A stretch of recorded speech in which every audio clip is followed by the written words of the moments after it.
Salut YouTube, comment ça va? On se retrouve aujourd'hui pour une nouvelle vidéo et le thème de celle-ci, c'est mon bureau. C'est là où je passe clairement le plus de temps. Je bosse, je cogite, je joue. Bref, il se passe plein de trucs ici. Mais il faut savoir un truc sur moi.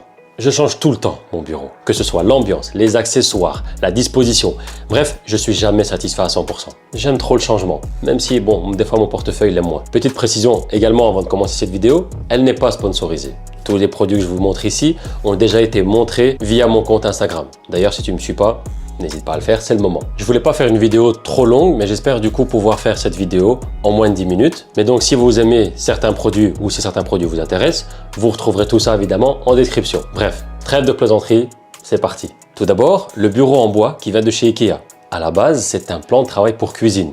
Le modèle, c'est le Carlby. J'ai accompagné ça de caissons à tiroirs. Le modèle, c'est le Alex, qui est probablement bien connu. Et la chaise sur laquelle je suis actuellement assis, c'est la Flintan. L'écran que vous voyez derrière moi, c'est un écran de chez MSI. Le modèle exact, c'est le G272 CQP. Il a une taille de 27 pouces. En l'achetant au départ, je pensais que ça allait le faire. Surtout par rapport aux mes retouches photo et vidéo, la colorimétrie allait rester identique par rapport à mon écran Apple. Malheureusement, je me suis trompé.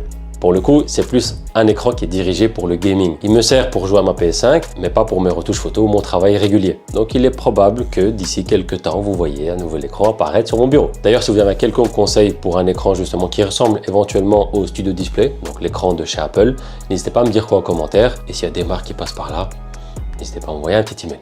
Pour soutenir cet écran, je n'ai pas gardé le pied initial et d'origine de chez MSI, je me suis fourni plutôt chez Yuanyo. Ils m'ont fourni un bras hyper solide, qui ne bouge pas d'ailleurs, qui n'a jamais bougé de son emplacement, facile à installer aussi, mais une fois que c'est serré, une fois que c'est vissé, c'est parfait. À cet écran est lié forcément pour moi l'objet le plus important, mon MacBook Pro. Faut savoir, c'est un modèle de 2021. C'est un 16 pouces. Il a la puce M1 Pro. Donc, il est déjà bien puissant. Alors, quelques petites caractéristiques techniques.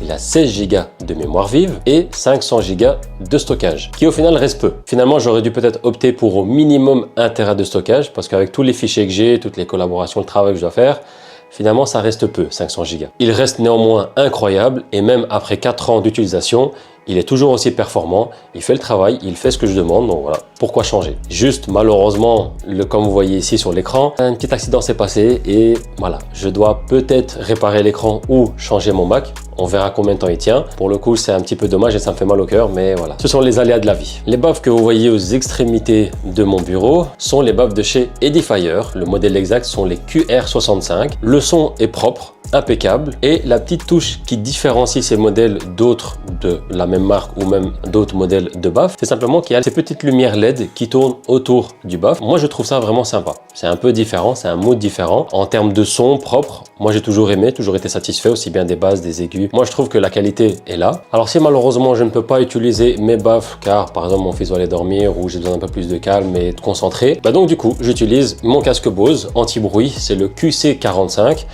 Bon, en vert, il est extra, hein, il est magnifique. Mais voilà, je l'utilise régulièrement, même si je vais à la salle de sport, genre de choses. Voilà, c'est quelque chose que j'utilise beaucoup plus que mes AirPods, par exemple.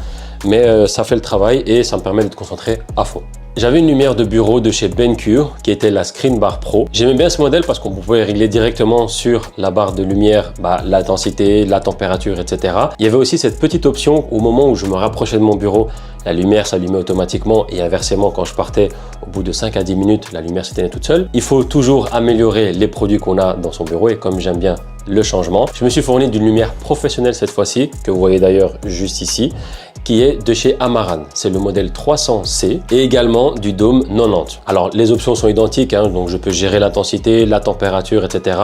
Mais aussi bien sur la lumière que via l'application. Voilà, ça me permet également de gérer ça à distance. Et puis surtout aussi, il y a des petites scènes qui sont disponibles, hein, que ce soit scène de paparazzi, scène de tonnerre, que ce soit scène de police, enfin bref. Moi, ça va pas forcément me servir, mais sait-on jamais pour certains photographes ou vidéastes, ça peut toujours être utile. Pour charger mon iPhone, mes AirPods ou mon Apple Watch, quoi de mieux que d'avoir un chargeur rapide de chez Nomad. Alors pour ceux qui me suivent sur Instagram, vous connaissez mon amour pour cette marque. J'aimais le design, j'aimais la simplicité, la vitesse de charge. Franchement, tout est top, donc forcément, vous savez, je vous la recommande. J'utilise depuis peu deux produits de chez Keychron. C'est le clavier K2, très beau modèle. J'aime bien la couleur, les petites touches également orange sur le clavier. C'est pas mal, moi je trouve ça sobre et puis même le bruit des touches est vraiment top.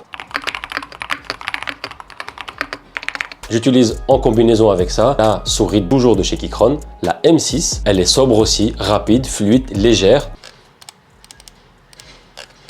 Tout ça posé sur le tapis de bureau de chez Okiwood en gris, très bonne matière, très bonne qualité, qui ne bouge pas non plus et qui se combine parfaitement avec mon combo bois que j'ai actuellement sur mon bureau. Comme support pour mon MacBook, j'aime bien varier. Vous aurez compris, j'aime bien le changement. Donc, dépendant de mon mode ou de ce qui est sur mon bureau, j'en change régulièrement entre 3 différents. Le premier va de chez Askrono, très simple. On glisse le MacBook Pro dans la fente. Les câbles sont déjà branchés sur ce support, donc c'est assez rapide. Le deuxième que j'utilise, qui est, je pense, plus commercialisé, vient de chez Satechi, qui est d'ailleurs juste branché sur mon bureau ici. Le support est assez sobre aussi, un peu plus surélevé que le modèle juste avant. Très sobre, très simple aussi. Le dernier, qui est en bois cette fois-ci, qui s'aligne parfaitement aussi avec l'ambiance boisée que j'ai sur mon bureau déjà de base, c'est celle de chez Okiwood. Très solide, qui fait le travail aussi et qui maintient bien mon MacBook. Mention également à Arzopa pour leur écran externe de 16 pouces qu'ils m'ont fourni. Alors au départ, j'étais pas du tout fan de ce double écran ou d'avoir un autre petit écran externe à côté. J'aime bien avoir mon côté minimalisme et juste un écran sur lequel je peux simplement faire mes retouches ou mon travail en général.